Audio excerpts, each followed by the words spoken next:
Welcome everybody, it's Mark Daws from the Currie Group, and what a beautiful summer's day it is here in Melbourne. Right behind me, you can see I'm at the ePac Flexibles Victorian facility. We've had a great opportunity to go inside, meet the new team, and learn a little bit more about this wonderful business that's been in operation for a few years. So without further ado, come and join me, let's go inside, meet the team, and take it from there. We're here inside ePac Flexibles facility. With me is Elliot Boylan. Welcome, Mark. Ben Wood. Mark. Thank you for having us here today, and what I can say is an exclusive opportunity to learn a little bit more about ePac. For those who don't know at home, although I'm sure you do, the ePac brand, a global entity that's disrupted the digital flexible packaging space. But more specifically, we're here to talk about ePac Flexibles Victoria. I understand there's been some big changes in the business, even to the ownership structure, and I believe you two are part of that ownership structure, and we'd love to know a little bit more. Perhaps, Elliot, we'll start with you, mate. You've been with the business here pretty much from its inception. Can you tell me a little bit more about ePac Flexibles Victoria? What do you stand for? Tell me a bit about the journey. Thanks, Mark. Thanks for coming. Really exciting time for Ben and I under the new ownership. I've been with ePac for 3.5 years.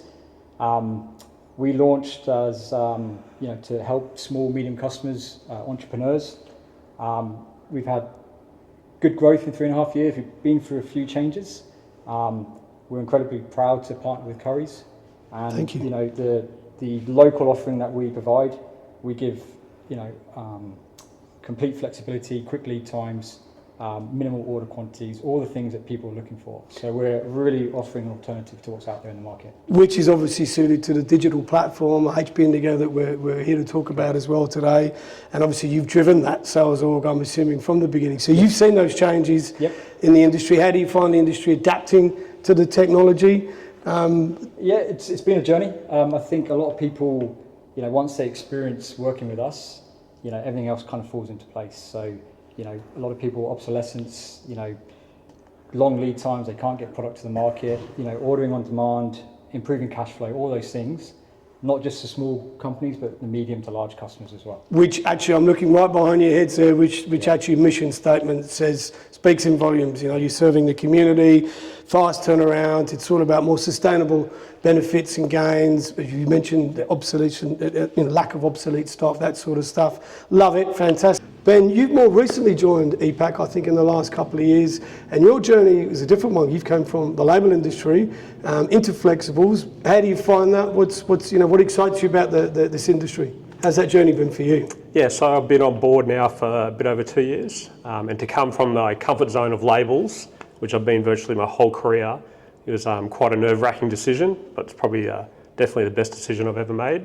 I came on board as Director of Operations, 2.5 years ago, and just to see, the people we surround ourselves with since Elliot and I and John Pete have taken over, just the skill set we bring to the industry. So what about bringing the right people in and creating a good team environment? And I certainly have seen that. Actually, we've seen that ourselves pay off for your business. Yeah, correct. And the journey I had with Indigos as well. I started at Series 2 and to now, with Elliot and John, we actually own 2 Series 4s. So, Ben, you just touched on the change of ownership structure here in Melbourne, and you mentioned John Pete. For those at home who don't know John Pete, he's an industry veteran I've personally known for many, many years, and I would imagine a fantastic guy to have on board with you guys. I understand John's been heavily involved with ePac over the years, and certainly in the UK.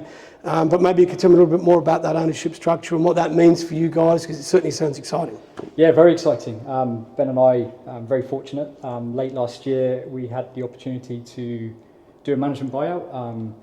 John, as you mentioned, he owns 2 ePac sites in the UK, and that's part of a wider European entity, which has plants in Austria, Poland, Lyon, Sheffield and Silverstone. Yep. So in terms of having a partner, perfect. We've got all the learnings are there. Yeah, wonderful. Those sites are probably 2 or 3 years further on than we are, so we can leverage everything that they've been through. So that's a big support for Ben and I. That's massive. So in terms of the buyout, we did that late last year, and we are still connected to ePac in terms of we still carry the name. We still leverage where we can on the global support. But in terms of But our you have a plans, vested interest. We do. We have a vested interest. So Wonderful. we spend a lot of time here. Probably too much away from families, but Yes. that's the key, right? In itself, it speaks volumes, though. The fact that you are vested, and Yes. John coming into the region, and with that knowledge and expertise, it can only mean onwards and upwards for you guys, and that's really, really exciting to hear about. Yep. Ben, perhaps from an operations, could we go inside and have a look at the machines? Tell us a bit more about what's going on the production floor. Yep, definitely. Excellent. Let's go there. Go. So we're here in the heartland of ePac, the production facility, right in the heartbeat. I guess this is the heartbeat. Yep. Right in front of the HP Indigo 25 digital press. There's two of them, in fact. There's one over here as well. Yep. I guess this is really where the magic comes alive.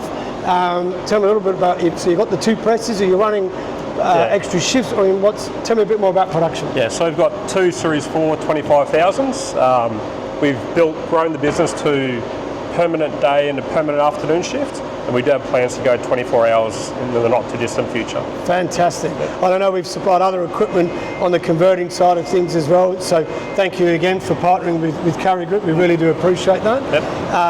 Plans for the future, boys? I mean, we all want to hear what's the next phase. Elliot, you tell us what's the next phase for ePac, the future. What do you see? Do you see the HP Indigo 200K maybe playing a role in your business down the track?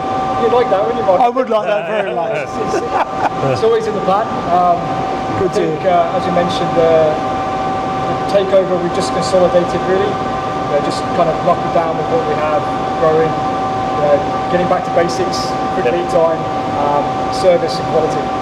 And then we then kick on and organic growth, and then it's a big market. There's so many opportunities, and, maybe other sites, other locations.